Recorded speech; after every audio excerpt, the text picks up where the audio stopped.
Today, we start a new unit in our MIA Prep chemistry class. In Unit 1, we looked all at atoms, what they're made of, what their properties are.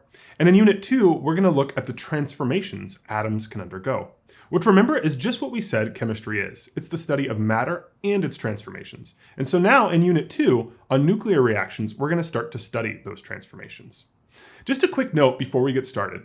In this lesson, you'll see that we use the planetary model of the atom. The planetary model of the atom isn't the best model we have, that's the quantum model, but we still use it because it's a really simple way to represent the atom. And that's a good example of what sometimes happens in science. We make some improvement in how we understand something, but we actually keep the old ideas around because they're really useful. So in this lesson, we're going to build up a basic picture of what the atom looks like using something called isotope notation. Let's take a look at isotope notation.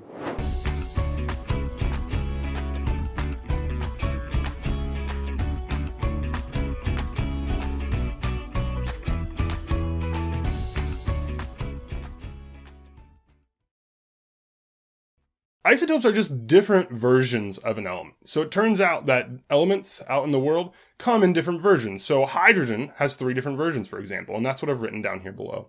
This is similar to if you go to your Honda dealership and you buy a Civic, there's different versions of Civic. You can get the 2-door, the 4-door, the hatchback, and in the same way, hydrogen comes in different versions. And here, what we see is protium, deuterium, and tritium. You don't have to remember those names, that's not important. But what is important is those are all hydrogen.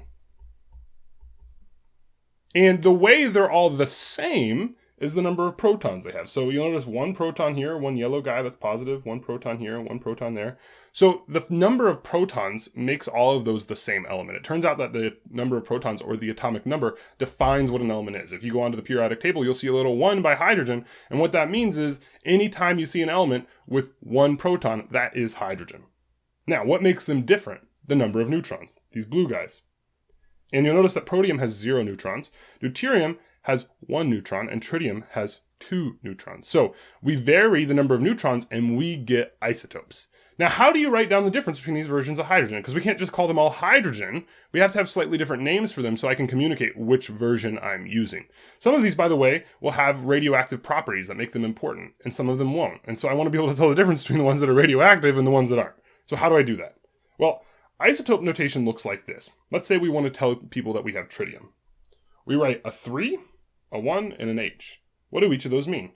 Well, the 3 tells me the mass number. That is the total number of things in the nucleus. Here you'll notice there's 1, 2, 3 things in the nucleus, 2 neutrons and 1 proton. That's where that 3 comes from. The number 1 down here is the atomic number, the number of protons, which I've already talked about. That tells us we have 1 proton. And lastly, we have the chemical symbol, H, for hydrogen. And that comes from the periodic table. So if I was expressing deuterium instead, I would have 2, 1H. And that 2 is there because deuterium has 2 things in its nucleus, a mass number of 2. It has 1 proton and 1 neutron. Or if I was expressing protium, it would look like this because it only has 1 thing in the nucleus. Hence that top number is 1. Let's do some examples of going from isotope notation to the number of protons, neutrons, and electrons in an element.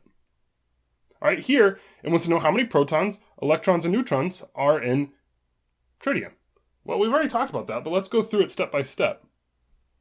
So first of all, the number of protons is equal to the atomic number, which remember is this bottom guy here. This is sort of the symbol version of our isotope notation. For this reason, it's sometimes called AZE notation. And it tells us that this bottom guy, this Z, is the atomic number. Further, under step 1 here tells us that atomic number is equal to the number of protons. So the number of protons question is pretty easy. We know that the number of protons is equal to 1, as it is for hydrogen always. Then we want to know the number of electrons. And here, for a neutral element, that is an element that's uncharged, the number of protons and electrons are equal to each other. So that means the number of electrons is also equal to 1. Now, this is not always true because sometimes you have a charged species, an ion. And for ions, you'll have a different number of electrons and protons. So remember, this rule is just if your charged species, if your species is neutral. And lastly, it asks, how many neutrons are there? This is the only one that requires some math. The number of neutrons is equal to the mass number minus the atomic number. All right, so the mass number, remember, is this top guy, A here. And for us, the mass number in our symbol, you'll notice, is 3. Right up here, that's 3.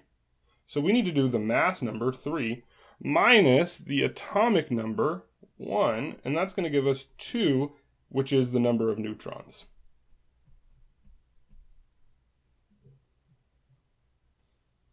Now, let's think about that conceptually.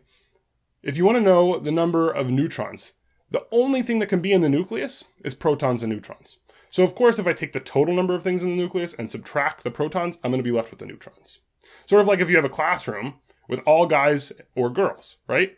If I know that there's 20 people in the classroom and 10 of them are girls, then I know that 10 of them are boys. And you can do the same thing here for neutrons and protons. Let's do another example. All right, this one says how many protons, electrons, and neutrons are in 29s16? That turns out to be sulfur. Again, remember that the number of protons is just equal to the atomic number, which is this bottom number here.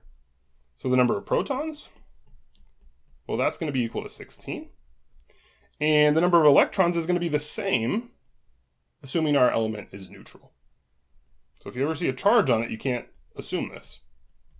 So it's going to be also 16. That's because electrons are negative and protons are positive, and if there's equal numbers of them, they cancel out and give you no charge.